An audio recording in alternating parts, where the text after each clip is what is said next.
je suis Jeanne Van Haaf, lectrice, autrice et éditrice de romances. Et cet été, je t'invite à écrire ta romance. Je vais me servir de mon cahier d'exercice du pitch de la romance. C'est un cahier d'exercice d'une centaine d'exercices d'écriture, de mise en situation, de questions, d'interview pour les personnages, disponible sur Amazon. Je vais m'en servir comme ligne directrice et je vais en ressortir les étapes les plus importantes pour la préparation ou l'écriture de nos romances. Et on a parlé de la richesse d'un pitch avec son pairing, ses tropes, ses conflits, ses blocages, ses espoirs.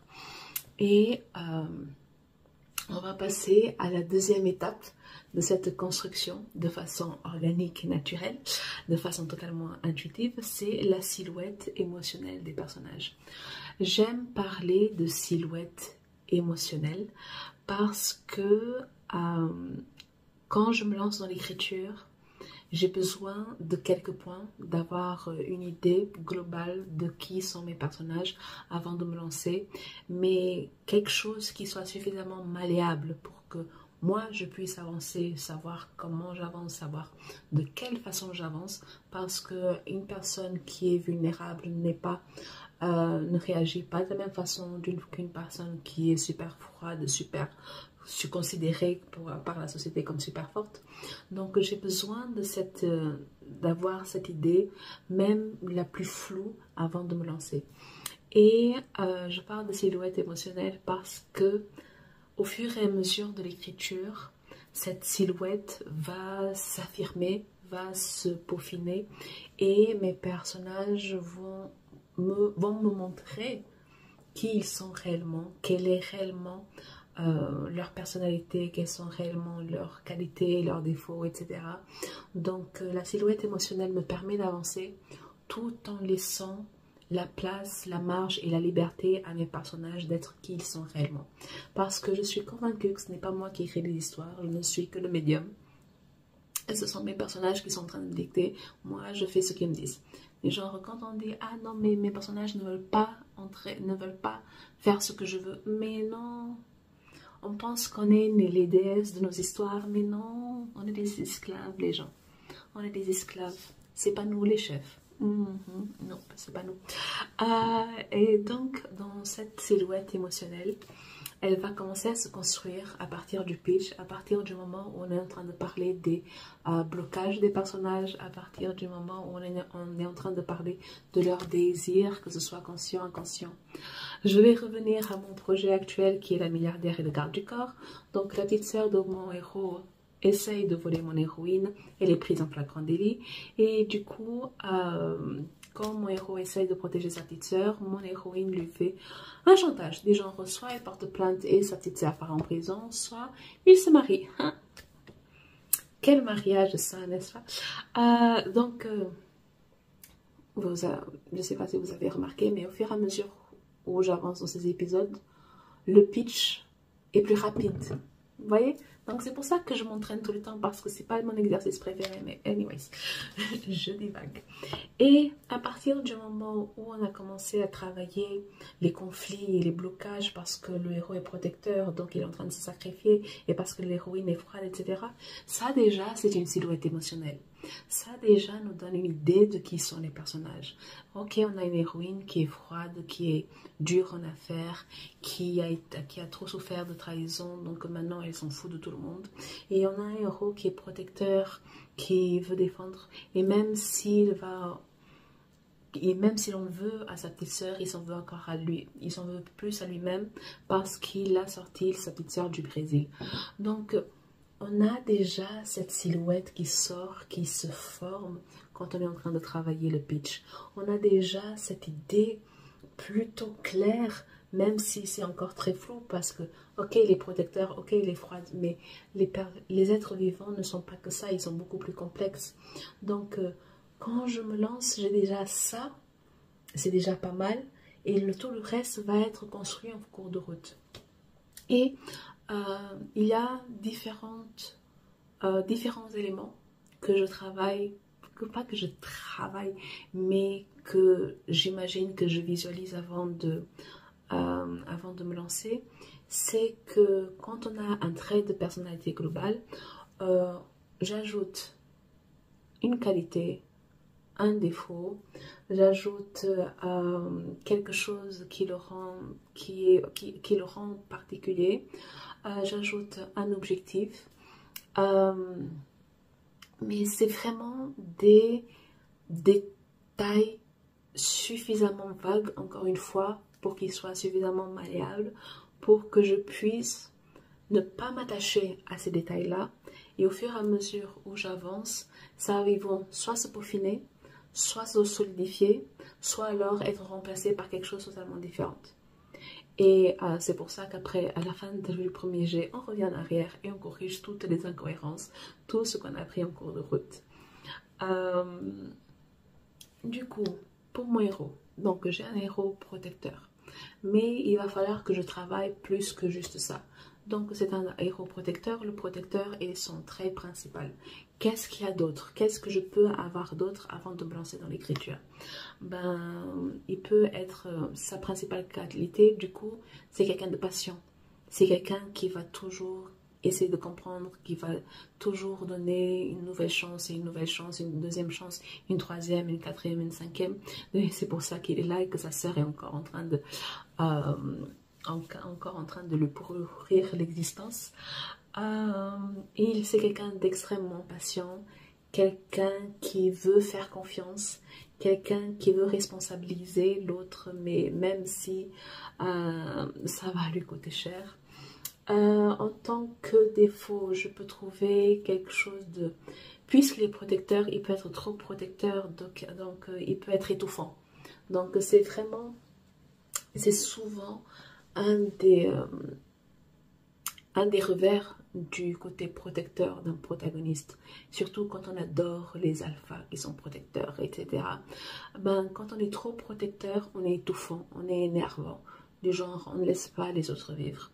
Et pour cause, en conséquence, sa petite sœur est quand même une femme adulte, elle a commis...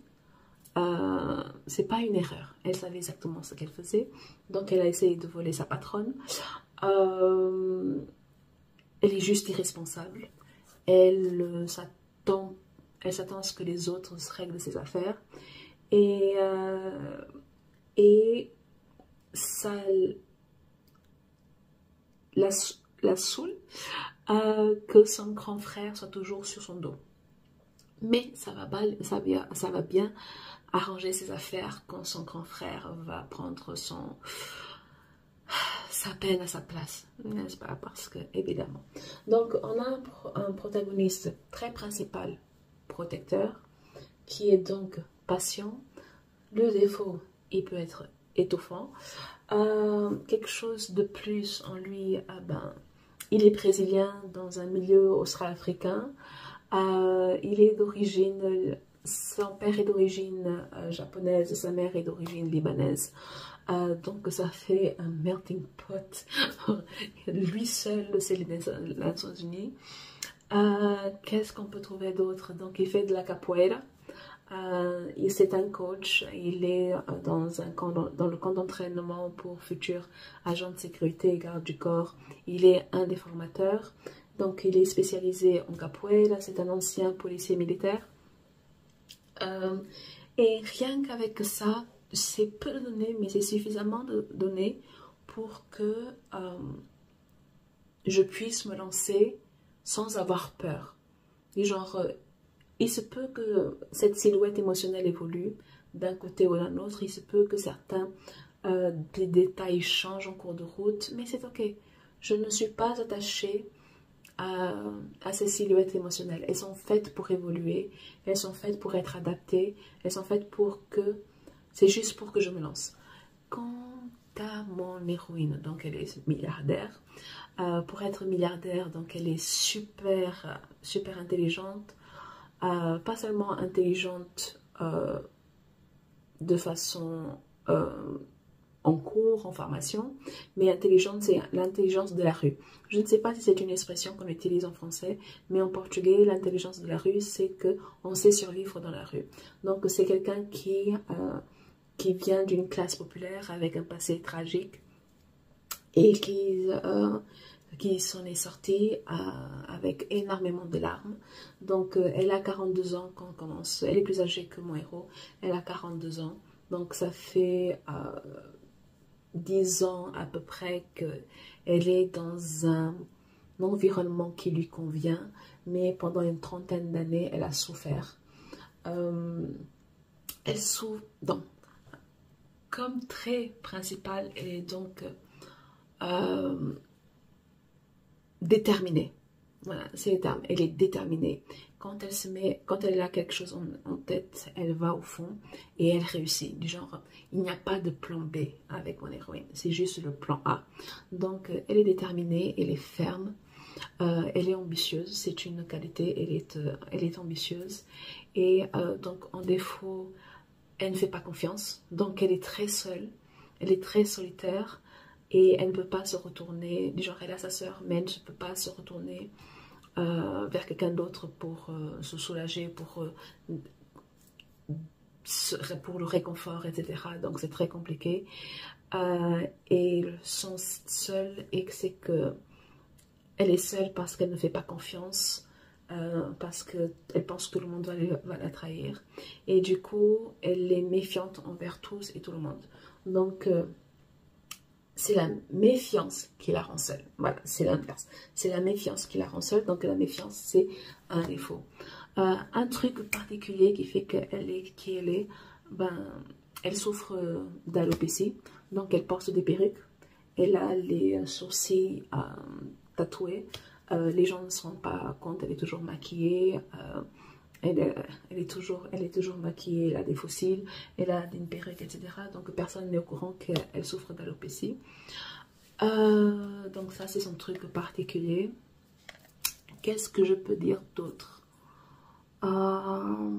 Les objectifs de mes personnages pour mon héros, c'est que sa sœur enfin devienne adulte, qu'elle sorte enfin de ses penchants autodestructeurs, self-destructive. Est-ce qu'on dit en français autodestructeur? Je sais pas. C'est pouvoir commencer à penser à lui. Du genre, un de ses objectifs, un de ses désirs inconscients, c'est pouvoir se poser, penser à lui, construire son existence et non plus être en train de construire son existence autour de sa petite sœur. Et pour mon héroïne, c'est pouvoir se reposer sur quelqu'un, faire confiance entièrement, aveuglément, sans avoir peur qu'on va la trahir une nouvelle fois. Et avec ces silhouettes émotionnelles, je vais me lancer. Et encore une fois, ce qui est important dans ce concept de silhouette émotionnelle, c'est qu'elle est malléable. Elle va s'adapter. En cours de route, les personnages vont s'affiner, ils vont se dévoiler, ils vont se révéler, ils vont se mettre à nu. Donc,